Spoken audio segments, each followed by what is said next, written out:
If you invested £250 per month for 30 years in one ETF, do you think it's enough? Or are you going to be falling behind because you're not owning more? Now be careful, don't own too many, don't go mental, it's not a sweet shop, but tilts, we're going to talk about them. So let's test it. Before we go on, let's talk about this, because this book here, hello, this is all about common sense. Common sense of investing. Now, the one thing that people talk about with me is stocks or ETFs, or certain types of ETFs versus certain types of ETFs, if that makes sense. On the screen is the one global index fund, the one strategy. Simple as that, where you just buy the world, you go for it for a long time, consistently over the course of time. 7% annual returns for 30 years, 250 quid. It's a decent chunk of money. You can see on the screen. It's an accumulation fund, obviously, and it's simple, low maintenance, easy to stick with. There's no sector chasing. There's no rebalancing stress. It's kind of somewhat managed for you as well. Now, I alluded to that book just then. The author of that is the creator of Vanguard, and he talks quite openly a lot about haystacks and not looking for the needle. Basically, too many people look for the needle in the haystack, where you should really buy the stack, which is kind of the important thing. It's all right being average. Time, consistency, compounding. It's on the screen. And that is just one strategy. But there's actually another strategy that is a little bit better. Let's get into it. Now, the second strategy is quite simple. You're having a bit of a tilt, where you split out your portfolio based off the core as the previous, the all world fund. Then you have a bit of technology and maybe a bit of dividends. Let me explain, because the numbers are better, you get income, and growth has an element around volatility that could be good and could be bad, but that global within the core side of it will give it those foundations and the stability. It looks good. It works better. It's a lot less stressful, because if you're all in on tech or all in on some random ETF, you're probably going to get some really bad, crappy days. And in the third scenario, I'm going to prove it. Now, yes, it's a bit of a blend, and I am planting a few seeds here, but I know the difference isn't life-changing here, but it does add up, because you do have dividends in there which will act as a bit of income, which can be, if you want to, reinvest those cash a little bit different. Income compounds better than growth funds. But I get it. It's all down to personal preference. Do you want global? Do you want tech? Do you want dividends? I get it. There's a little bit more volatility here. There's a little bit more discipline here. There's a bit more rebalancing required here. But tilts are fine if you understand and know, and you know this if you follow and subscribe to my channel, that one tilt does not dominate the portfolio. Always have a good chunk of it as the core. Simple as that. The core should be global. The tech should be a tilt. Dividends should be a tilt. Now, as you get older and you've got, say, 427,000, rough numbers, obviously, after 30 years from doing this, you can then go all in on a dividend income fund, which will pay you an income. And therefore, you've got a nest egg, and that nest egg is really nice, because those are low volatility stocks. They're more stable stocks, and they are paying you an income. If you're getting like a 4 or 5 or 6% yield based off yield on cost over the course of time, based off a fund that you've already been in, and you put more money into it, you're going to be getting paid a nice little chunk, and you've got a nice money pot where you can draw down, which I will explain in a bit more why you should be doing that via an ISA as well. But the emotional side of it is always, well, if I have more ETFs, more sectors, more themes, I'm going to make more money. But actually, what if they underperform? Well, technically on the screen, more often than not, if you're going down the rabbit hole of certain ETFs, especially if you've got 6 of them or more because of overlap, you're going to probably have a couple of wishy-washy periods. And on average, you can look at the ETFs, and I'm talking about the thematic sort of vibe of like certain things. They do really well or really bad. And most people don't take profit in funds, they just leave it. Like, for example, gold. Gold looks amazing right now, but if you held gold, for a period of 10 years, you've only got a return over the last one. So stuff like that matters when you talk about finance. So yeah, you can talk about 6 ETFs, an assumption rate of 3% growth over the course of time, because some of them have underperformed, some of them have overperformed. It's more complex. There's a lot, realistic elements around over-diversification and dilution here. But that's a problem. it quietly hurts over time because also as well, money makes money. Accumulation funds work better when you've got more money in them, realistically. And that's the situation. £250 divided by 6 isn't a lot of money when you think about it. So more ETFs won't always mean more growth. It actually means often for me, and quite powerful, the worst side of it is dilution. You might be diluting yourself quite heavily. If you are really good with ETFs and you have figured out a way to not be overcooking yourself with dilution or over diversification, you might be all right. But I think it's quite hard to find. Now, what these actually do show, by the way, A and B, not crazy amounts. What is crazy though, and I know it's not much in terms of returns, but the sums are. But managing it is easier on that one. Whereas this one, you need to do a bit more hard graft, but that might be fine for you. However, doing even more work could actually lead to having a lot less results. It's like trying to find individual stocks. As I say, needle, haystack, needle, haystack. What do you rather buy or find? More to the point. Now, I think the biggest risk here is, and I've said it before, previous videos, having too many. Too many will cook you. Kind of proves the point. But when we talk about like decisions and when is one enough? If you're a beginner, yes. Like you can look at my portfolio here. You know I've been around for a bit because realistically, I've got individual stocks in there, which are quite good, and I've got funds. That's fine. But not everyone wants to be like me. People want simplicity. People want to do it through an ISA, set and forget, maybe a managed fund as well. You don't want to rebalance it. You're happy with it.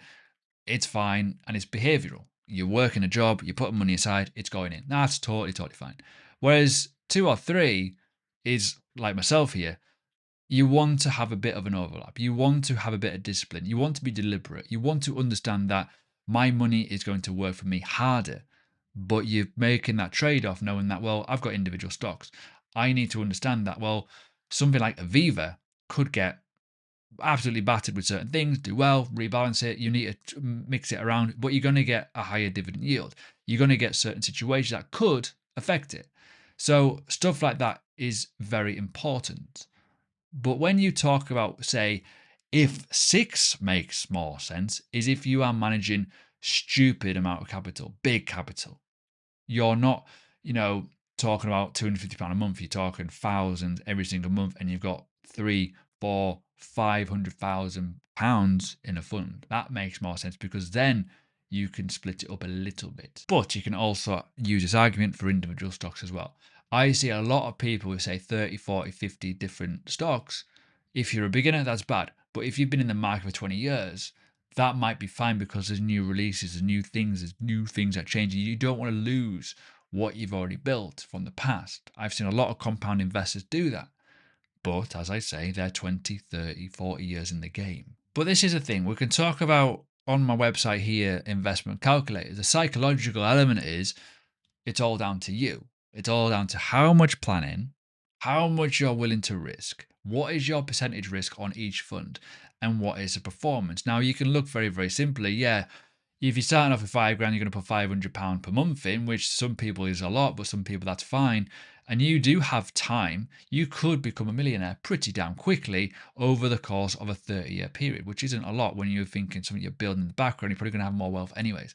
Obviously, lower it down a little bit. You can see that there's a bit of a compound effect happening very, very quickly.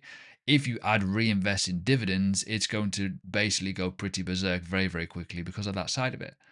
But you got to put yourself in a position to understand that, simplicity compounds, right?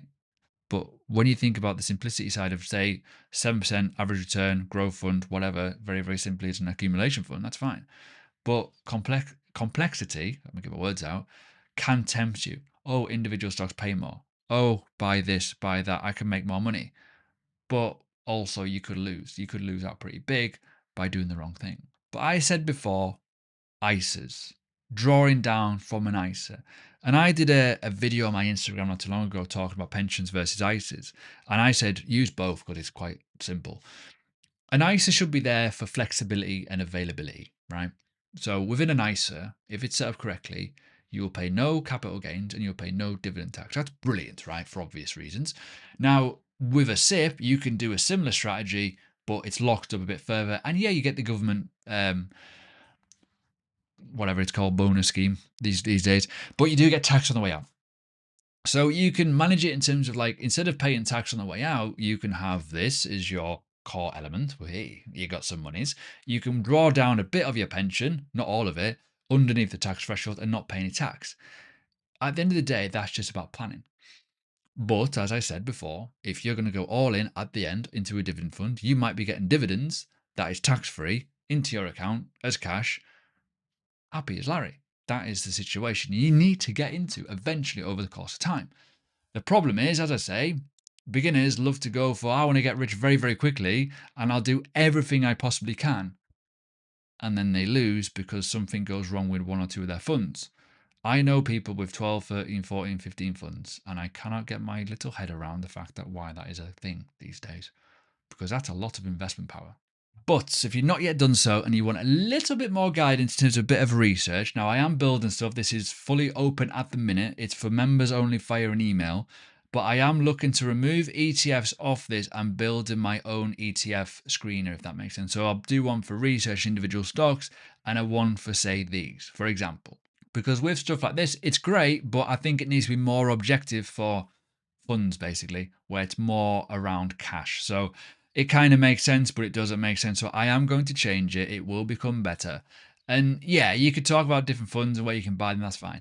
But the reality is, and this is a thing that will probably spook people, as much as I'm talking about different sort of vibes between investments and what they make, I know that is all averages.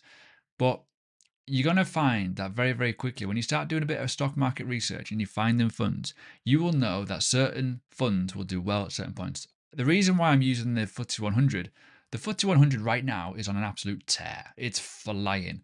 And I talk about it on X and people are like, oh my God, this is going to just drop off. It might do, but also it's very much undervalued versus, say, the stock market in America. What if we are going through a capital rotation where Europe and UK are going to get a bit of the sunlight for once, right?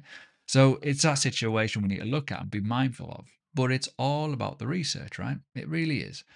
Year to date, 7.32% on the FTSE. That's brilliant for a fund. For any fund, that is brilliant. When you look at where it was last year, 25%. And I know these are all the averages from the past. We've been really good. We've had quite a bad one during, the old coronavirus. But realistically, these are really, really good as funds, market funds. A tilt, home buyers tilt, as an example, as I mentioned in my previous video. So yeah, just keep an eye on different things and see what's going. But understanding the basics of tilts, as I said, global, dividend, tech, home bias tilt. You can have other sort of tilts if you so wish to. It's up to you. That's it. Nothing more to cover. And I think I'm hoping that you get the idea of tilts and understanding that maybe it's good to have a mix. And as I say, it's down to you. But too many is probably too much. Maybe just one is fine. But you can always change little things as you get experience. Anyways, now you've done so, watch this video. I talk a lot about ETFs here and what you should be looking at in terms of ETFs. It's a good one. And yeah, if you enjoy this video, like, subscribe, and comment.